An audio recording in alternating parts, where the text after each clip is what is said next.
Bismillahirrahmanirrahim. Assalamualaikum warahmatullahi wabarakatuh. Bismillah, alhamdulillah, wassalatu wassalamu ala habibillah Sayyidina Muhammad ibn Abdillah wa ala alihi wa sahbihi wa mawala. Subhanaka la ilma lana illa ma 'allamtana innaka antal alimul hakim. ولا حول ولا قوة إلا بالله العلي العظيم. اللهم رب اشرح لنا صدورنا ويسر لنا أمورنا واحلل عقدة من ألسنتنا يفقه أقوالنا. اللهم فقهنا في الدين وعلمنا التأويل برحمتك يا رب العالمين والحمد لله رب العالمين. Alhamdulillah, kita bertemu lagi pada pagi ini dalam pembacaan kitab hadis Sahih Muslim, yang mana kita telah tiba pada riwayat keseluruhannya, riwayat yang ke-310.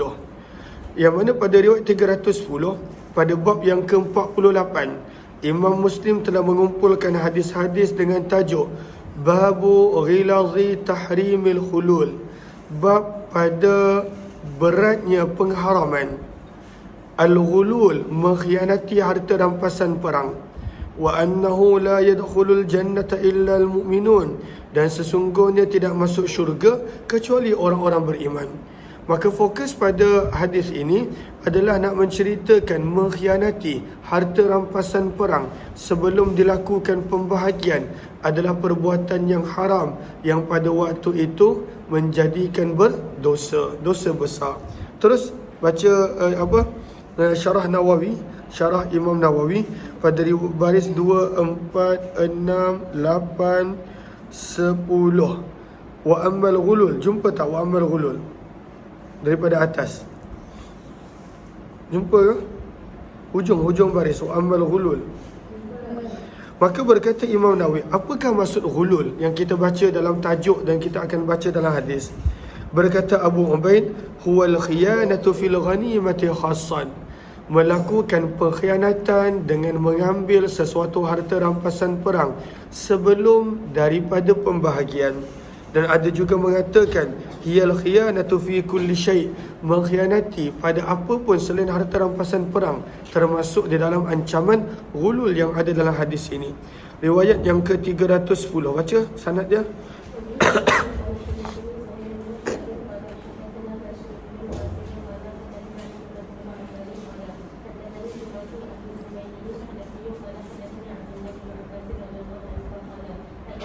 Mana tisu saya? Tolong cari tisu saya.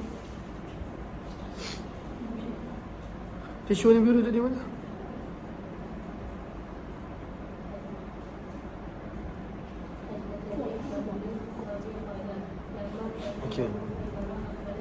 Okey, daripada Umar bin Khattab radhiyallahu taala anhu, beliau berkata, "Lamma kana yaum Khaybar", apabila berlakunya peperangan Khaybar, "aqbala nafarun min sahabatin Nabi", telah datang beberapa orang sahabat daripada kalangan sahabat Nabi sallallahu alaihi wasallam kepada Nabi. Maka mereka berkata, fulanun syahid, orang ni mati syahid, fulanun syahid, orang ni mati syahid. Hatta marru ala rajul, sehingga mereka melewati seorang lelaki. Faqalu, mereka berkata, fulanun syahid, orang ni mati syahid. Maka Nabi SAW bersabda, kalla, sama sekali tidak. Inni ra'aituhu, sesungguhnya aku melihat orang tersebut di dalam neraka. Fi burdatin, pada sepasang selendang. Burdah, lihat pada baris yang ke 2, 4, 6, 8, 10 juga. Apakah burdah? Burdah adalah kisaun muhattatun wahiyya syamlah wan namirah, iaitu selendang yang berjalur, yang mempunyai corak dan juga lapisan. Maka pada waktu itu, sabda Nabi, aku melihat dia kerana dia telah mengambil satu selendang yang mana menjadi penyebab dia masuk ke neraka. Au aba'ah, ataupun pada waktu itu Nabi menyebut aba'ah. Kemudian Nabi SAW bersabda, ya Ibn al-Khattab, wahai Umar bin Khattab, idhab, pergilah, fanadi finnas, dan maklumkanlah, buatlah pengumuman di kalangan manusia, innahu la yadkhulul jannah, sesungguhnya tidak masuk syurga kecuali orang beriman. Berkata perawi, fa kharajtu, maka Umar bin Khattab telah keluar. Fanadaitu, maka aku telah menyeru, ala, ketahuilah, innahu la yadkhulul jannah, sesungguhnya tidak akan masuk ke dalam syurga kecuali hanya orang-orang yang beriman. Terus riwayat 311.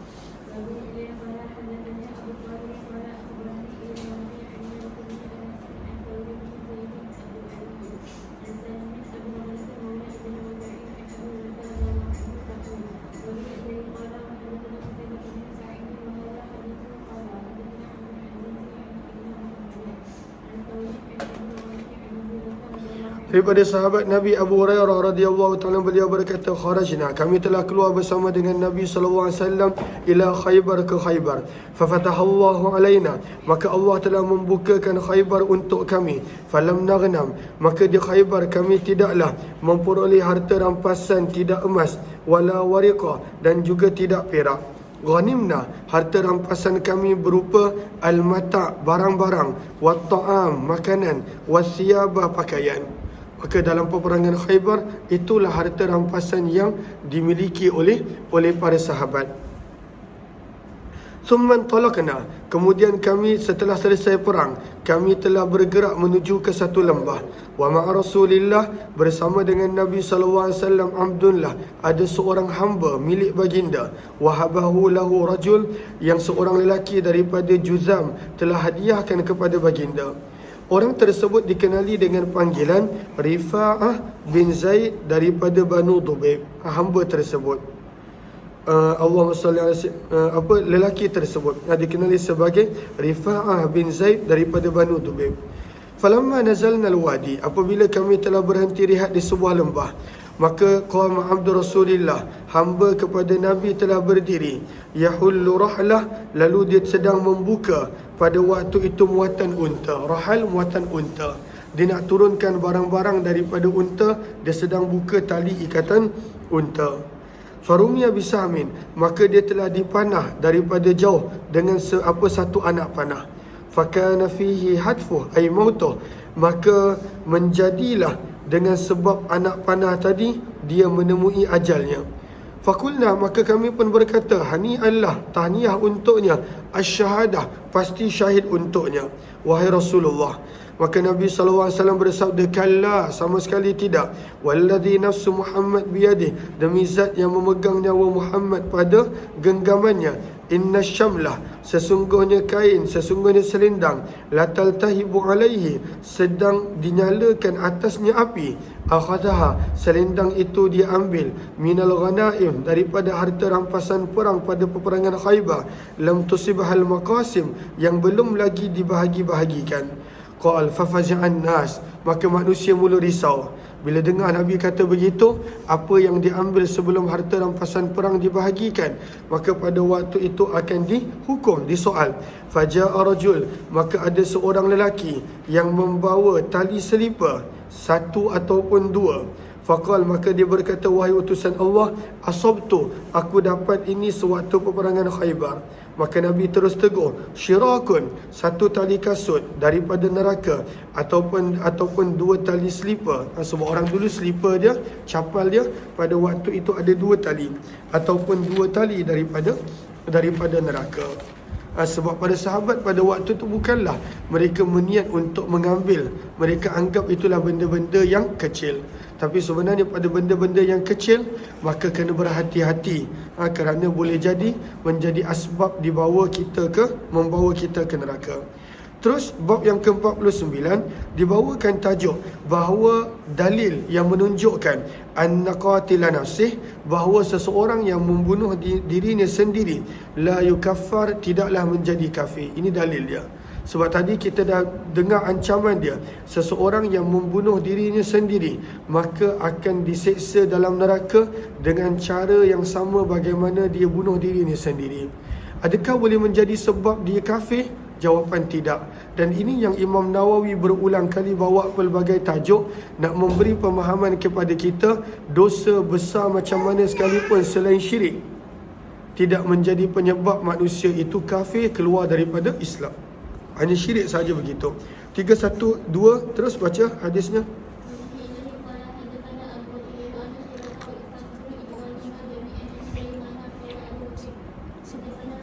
tahu dah hai.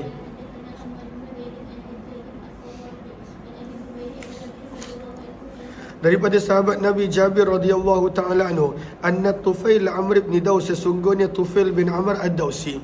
Tufail bin Amr ad-Dausi dia antara orang yang paling awal daripada kabilah Daus yang masuk Islam. Kabilah Daus adalah kabilah Abu Hurairah radhiyallahu anhu. Abu Hurairah daripada kabilah ad-Daus.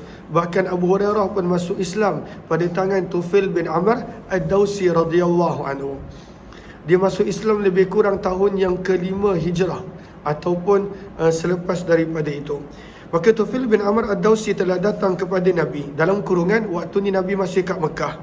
Maka dia berkata, ya Rasulullah, wahai utusan Allah, halaka fi hisnin, adakah tuan ingin untuk tuan satu kubur, hasinin yang kuat, wa man'atin dan kukuh. Kalau tuan nak, maka kami ada sebuah kubur. Dan boleh lihat Allahumma salli ala sayyidina Muhammad, yang mana masyarakat Daus, kabilah Daus, mereka memang mempunyai satu kubu yang kuat dan kukuh yang terkenal pada zaman jahiliyah. Maka Hisan berkata, kana li Dausin fil jahiliyah, yang mana kubu tersebut dah ada milik Daus pada zaman jahiliyah. Maksudnya dia nak ajak Nabi untuk berpindah dekat kampung dia, dekat tempat dia, dan dia akan mempertahankan Nabi SAW. Fa'abadzalikan Nabi, maka Nabi tidak menerima tawaran tersebut. Lilladhi, kerana apa yang Allah telah tetapkan untuk golongan Ansar daripada kebaikan. Maksudnya Allah nakkan Nabi berhijrah ke Madinah.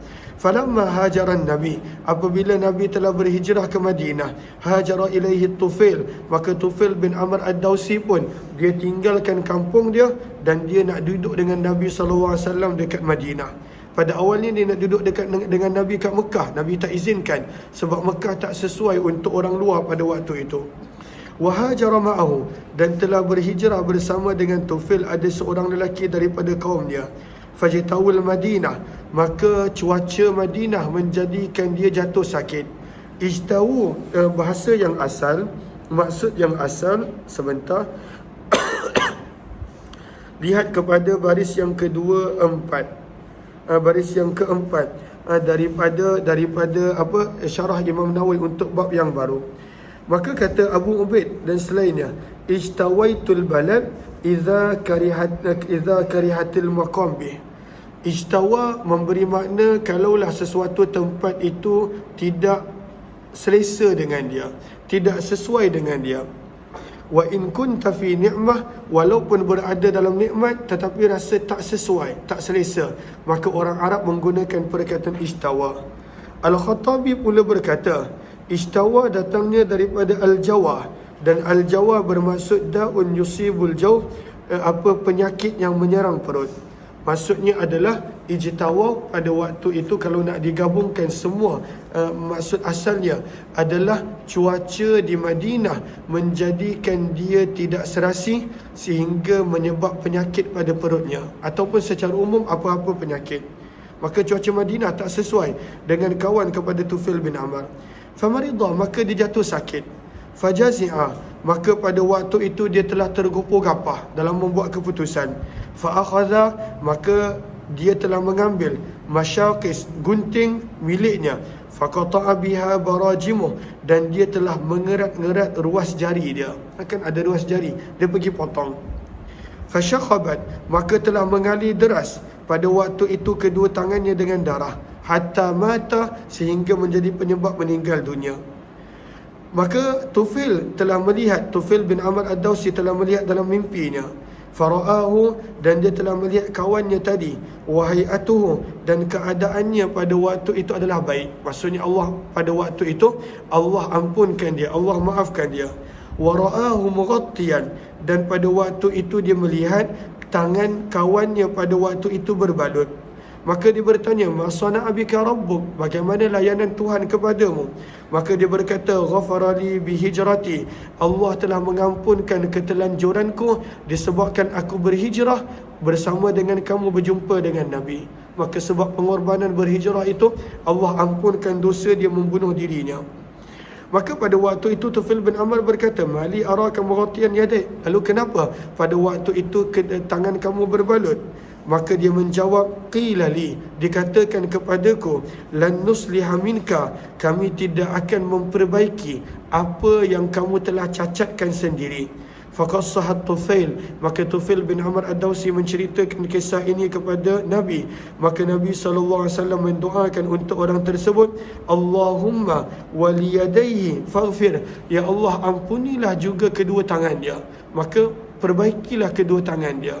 Maka daripada hadis ini menjadi dalil, orang yang bunuh dirinya pada waktu itu tidak menjadikan dia terkeluar daripada Islam. Bahkan kalaulah dia ada melakukan sesuatu perkara yang Allah benar-benar redha dan suka, ada kemungkinan Allah akan ampunkan juga akan dosa yang dia lakukan tersebut, seperti yang berlaku kepada sahabat Nabi SAW ini. Bab yang ke-50 berkenaan tentang angin allati takunu fi qurbil qiyamah, yang bakal datang ketika mana dekatnya kiamat. Dan angin ini apakah fungsi dia? Taqbidu man fi qalbihi syai'un minal iman. Angin ini akan mematikan sesiapa pun yang ada walaupun sedikit iman dalam hati dia. Sebab kiamat akan datang apabila langsung tidak ada orang beriman yang masih hidup, barulah kiamat akan datang. Maka bila kiamat dah dekat, maka orang beriman akan dimatikan. Bagaimanakah caranya? Dengan didatangkan angin yang pada waktu itu hanya akan mengambil nyawa orang beriman. Terus 313.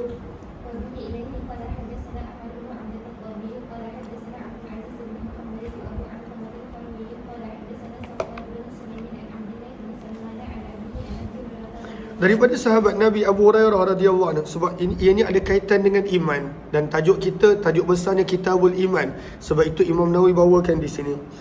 Maka daripada Abu Hurairah radhiyallahu anhu, beliau berkata, sesungguhnya Allah Azza wa Jalla yab'ath, akan mengutuskan rihan angin minal Yaman, daripada arah Yaman. Dia bukanlah angin puting beliung, angin taufan, angin apa. Sebab itu Nabi bersabda, al-yana minal harir, angin ini akan bertiup lebih lembut daripada sutera.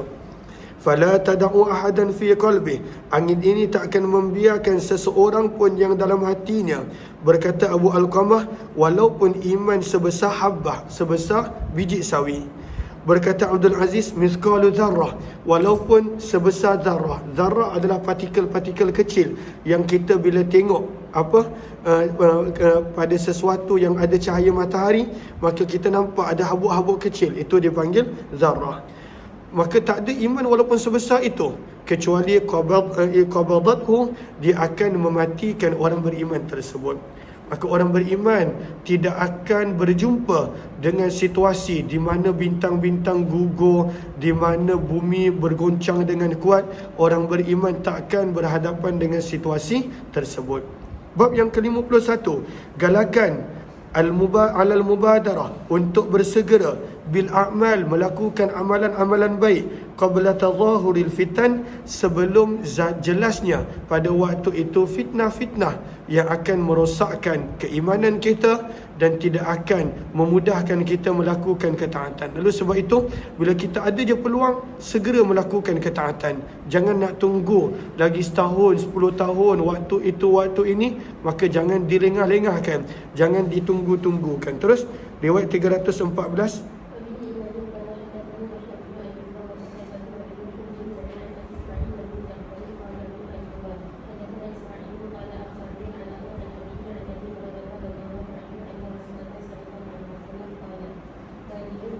Daripada Abu Hurairah radhiyallahu anhu, sesungguhnya Nabi sallallahu alaihi wasallam bersabda, badiru bil a'mal, bersegeralah kamu dengan melakukan amalan, fitnah, sebelum datangnya fitnah-fitnah. Kaqita'il lail, yang mana fitnah-fitnah itu seperti kegelapan malam. Kaqita'il lailil mudlim, seperti kegelapan malam.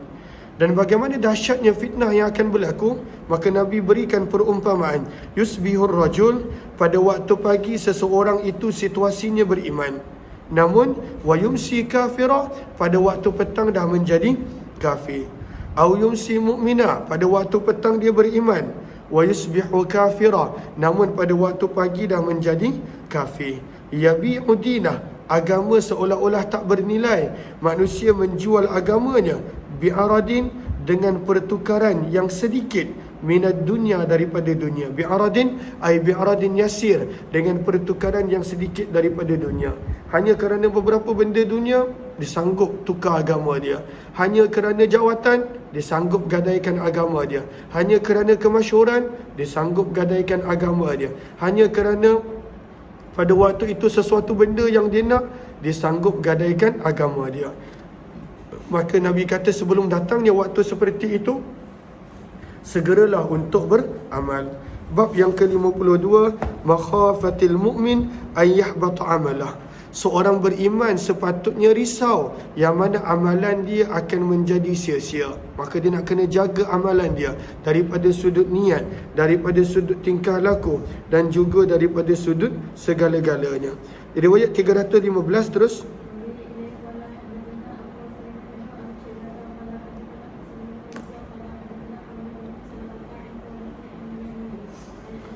Kata Anas, daripada Anas bin Malik, sesungguhnya beliau berkata, lamma nazalat, apabila turunnya ayat ini. Ayat ini menceritakan tentang jangan meninggikan suara. Maka ada seorang sahabat Nabi, dia bila bercakap suara dia memang kuat. Maka dia pun tak takut yang mana Allah tak terima amalan dia. Sebab Allah kata pada ayat itu, jangan tinggikan suara. Maka daripada sini dijadikan dalil bahawa orang yang benar-benar ada beriman, dia akan sangat merisaukan amalan dia, takut-takut amalan dia Allah tak terima. Orang yang lemah iman dia tak ambil peduli tentang amalan dia. Dia tak ambil peduli tentang apa yang dia lakukan. Terima kasih banyak-banyak MN Nursery, terima kasih banyak-banyak. Terus baca daripada Anas bin Malik, beliau berkata, lamma nazalat, apabila telah turunnya ayat ini, ayat yang kedua daripada suratul Hujurat, di mana firman Allah, ya ayyuhallazina amanu, wahai orang-orang yang beriman, la tarfa'u, janganlah kamu meninggikan aswatakum, suara-suara kamu, fauqa sautin nabi, lebih tinggi daripada suara Nabi. Jangan kamu tinggikan suara kamu.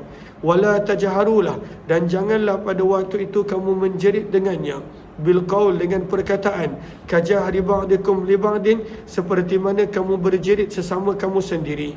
Kalaulah kamu buat begitu, apa firman Allah? Antahbata a'malukum, dia khawatiri amalan kamu akan binasa, ditolak, dan pada waktu itu menjadi sia-sia dalam keadaan kamu tidak sedar. Maka ada seorang sahabat ini, kata Anas bin Malik, jalasa Thabitun fi baitih, maka seorang sahabat yang bernama Thabit bin Qais, pada waktu itu dia tak nak keluar daripada rumah dia. Waqal, dan dia berkata, anami ahlin nar, habislah aku daripada kalangan penghuni neraka. Wahtabasa anan Nabi, dia tak jumpa Nabi SAW untuk tempoh yang lama. Maka Nabi tertanya-tanya, di mana Nabi telah bertanya kepada Sa'ad bin Mu'az, wahai Abu Ammar, wa ma sya'nu Thabit, apakah kisah dengan Thabit? Ashtaka, adakah pada waktu itu dia jatuh sakit? Maka Sa'ad bin Mu'az berkata, innahu lajari, sesungguhnya beliau termasuk daripada kalangan jiranku, wa ma alimtu lahu bisyakwa, dan aku tidak rasa yang dia sakit, wahai Rasulullah. Maka fa'atahu Sa'dun, maka Sa'ad telah berjumpa dengan Thabit bin Qais, fadzakaralah, dan menceritakan kepadanya kerisauan Nabi, kata-kata Nabi. Maka Thabit berkata, unzilat hadhil ayah, telah turun ayat ini, iaitu ayat yang kedua daripada suratul Hujurat, walaqad alimtum, dan kamu sendiri tahu bahawa aku termasuk orang yang paling kuat suara apabila bercakap, bahkan kepada Nabi SAW. Fa'ana min ahli nar, maka aku rasa aku tergolong dalam kalangan ahli neraka. Maka Sa'ad telah menyampaikan kata-kata tersebut kepada Nabi. Maka Nabi bersabda, bal huwa min ahli jannah, bahkan dia adalah daripada ahli syurga. Kerana niat dia bukan begitu, niat dia bukan untuk menyakiti Nabi SAW, tetapi itu adalah suaranya yang semula jadi. 316 terus.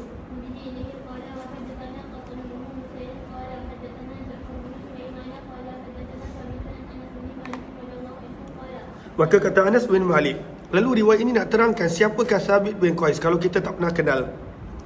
Maka berkata Anas bin Malik, adalah Thabit bin Qais bin Syammas, sahabat yang terkenal sebenarnya. Apakah kelebihan beliau?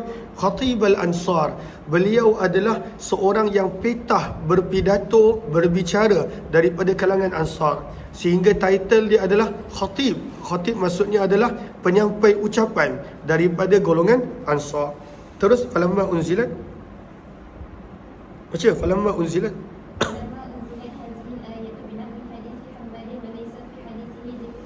Terus 2317.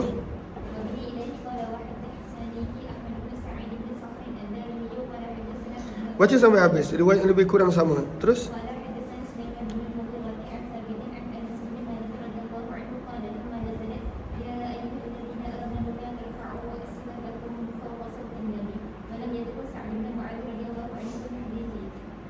terus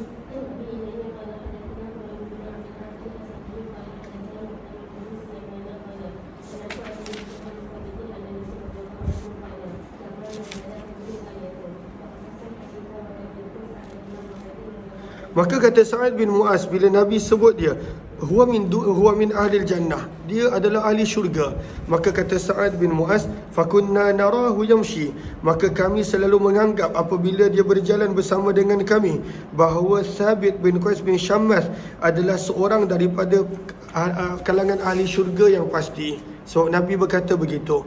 Maka poin daripada hadis yang Imam Muslim bawa ini adalah mengingatkan kita jangan kita terlalu selesa dengan amalan kita yang tak seberapa. Bahkan kita perlu ada kerisauan, bagaimana kalau Allah tak terima amalanku ini. Maka dengan itu kita akan menambahkan amalan, memperbaiki amalan, mengikhlaskan lagi amalan. Sebaliknya kalaulah kita selesa, aku dah buat banyak dah, amalan aku dah banyak, akan menjadikan kita malas dan tidak menambah baik amalan kita dan tidak menambahkan sebarang kebaikan dalam amalan kita. Terus bab yang ke-53, maka Imam Muslim membawakan hadis-hadis dengan tajuk hal yu'akhadhu bi a'malil jahiliyah. Adakah seseorang itu akan dihukum dengan sebab perbuatannya sewaktu zaman jahiliyah, sewaktu kedatangan sebelum Islam? Maka adakah kalau orang tu bukan Islam, dia akan dihukum apabila dia masuk Islam, perbuatan-perbuatan dia sebelum dia masuk Islam? Terus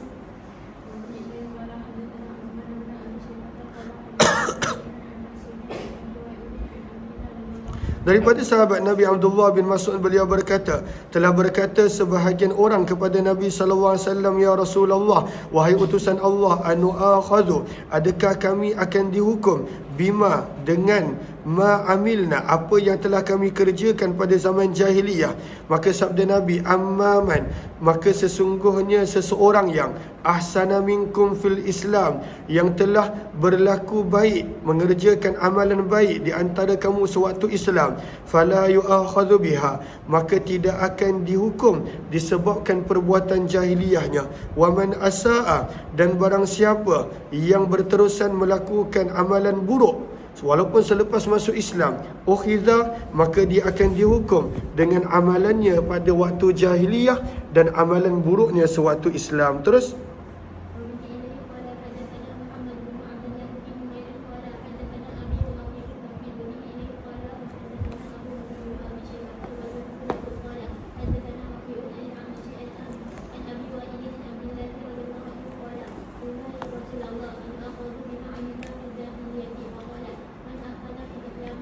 maka pernah ada seorang sahabat bertanya, adakah kami akan dihukum dengan apa yang telah kami buat pada zaman jahiliyah?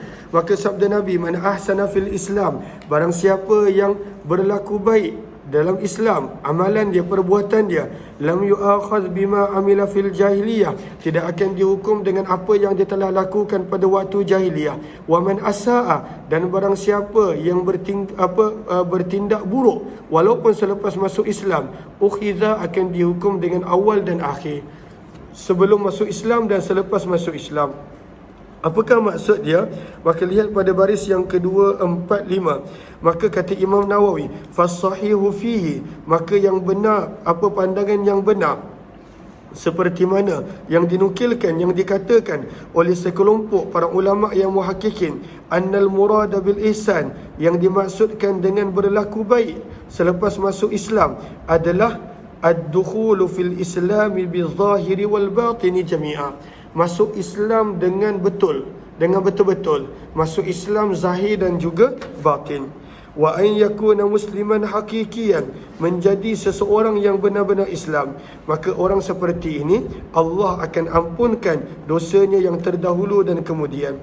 baris bawah dia, wal muradu bil isaah, dan maksud daripada bersikap tidak baik walaupun selepas masuk Islam adalah adamud dukhuli fil islami biqalbi. Dia tak masuk Islam dengan hati dia. Dia sekadar masuk Islam pada lidah dia. Hati dia masih menyukai kekufuran. Hati dia masih lagi menyukai syirik. Al-a'yadzubillah. Moga Allah pelihara dan jauh.